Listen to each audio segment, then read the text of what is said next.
Welcome and welcome back mga kapatid. For this video mga kapatid ay magpapalit tayo ng ball wrist ng Sniper MX135. So yan mga kapatid, hinugot ko na yung tipos. So kinuha ko na rin yung gulong, tas yung cover. So yan mga kapatid, binaklas ko na lahat yan. So makikita natin dito mga kapatid yung ball wrist ng Sniper.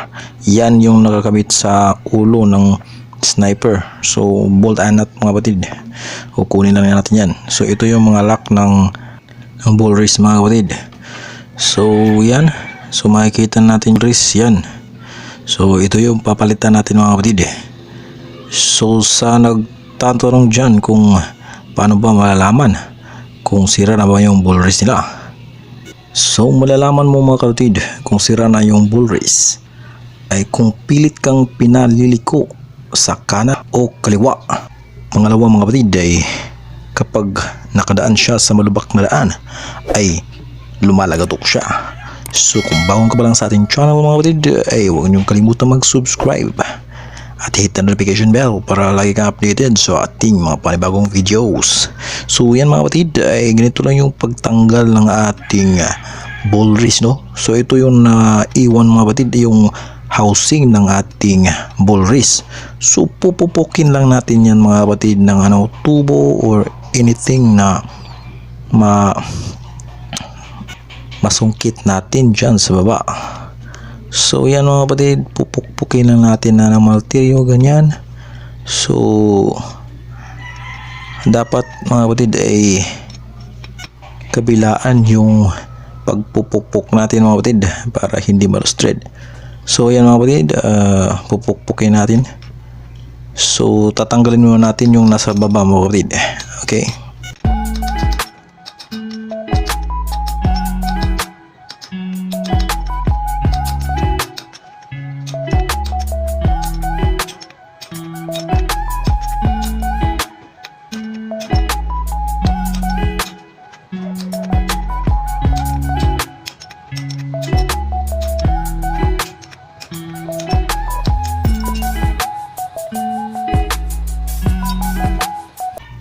So yan mga kapatid, natanggalan natin yung housing ng ball wrist sa baba. So doon na lang tayo sa ibabaw mga kapatid. Yan.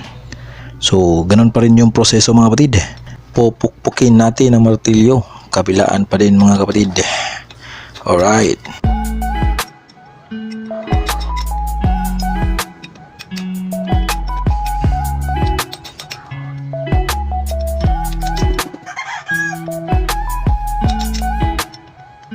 So yan mga kapatid, natanggalin natin yung ball wrist sa taas, no?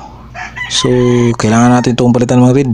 So bago natin palitan mga kapatid ay lilinisan muna natin yung lumang grasa. Yan mga kapatid, doon din sa baba lilinisan din natin yun para naman mapalitan natin ng bagong grasa. So yan mga kapatid, linis ng linis, punas ng punas. So yan mga kapatid, yung binili kong ball wrist mga kapatid ay isa Pitts bike, no? So pwede ito sa Mio Sniper 135. Yun mga kapatid. Yan, bubuksan natin ito mga kapatid. Yan. So isang set na ito mga kapatid, ball wrist sa baba at saka yung ball wrist sa taas, no? So meron din siyang kasamang grasa mga kapatid. So yan, isang set nga talaga ito mga kapatid. So yan, ating ikakabit muna. So let's go. So yan mga kapatid, unahin natin ilagay ang maliit na ball wrist. Dito natin ilagay sa ibabaw mga kapatid, at yung malaki ay sa ibaba. Okay. So ganyan lang paglagay mga kapatid ng ating ball wrist. So ganong proseso po mga kapatid. Kung paano natin binaklas, doon din natin ganon din yung pagproseso ng paglagay. Okay. So dahan-dahan lang mga kapatid para hindi malustred. So ganyan lang mga kapatid. So pagkatapos niyang pupukin ng martilyo mga kapatid, ay papantay yan sa ating chassis. Yan. So pagkatapos niyan, pupukpukin natin ng tubo. Yan. Para bumaon siya mga kapatid. Yan, saktong-saktong lapat talaga niya mga kapatid. Okay.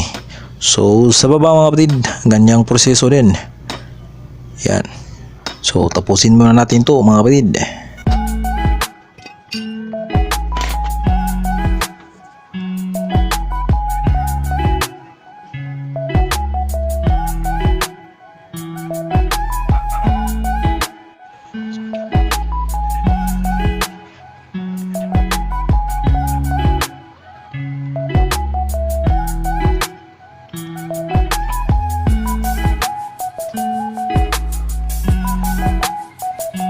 So yan, dito mga kapatid, sa tipos ay babaklasin muna natin tong bulitas at saka yung housing ng ball race. So tingnan nyo mga kapatid kung paano natin yung gagawin.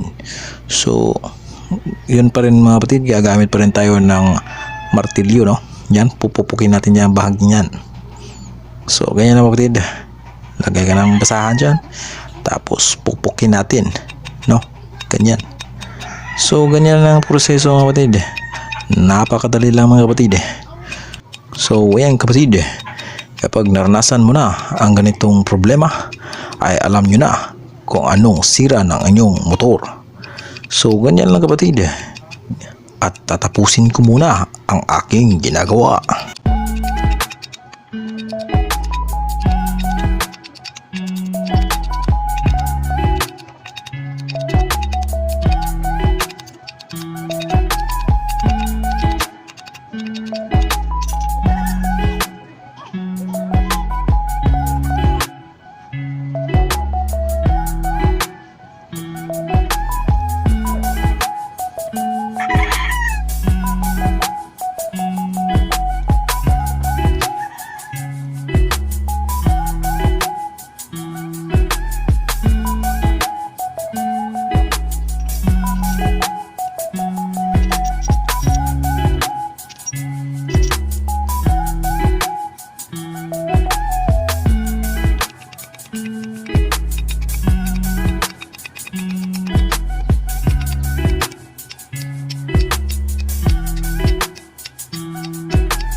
So ayan mga kapatid, tapos na nating ilagay yung ball race sa ilalim, no?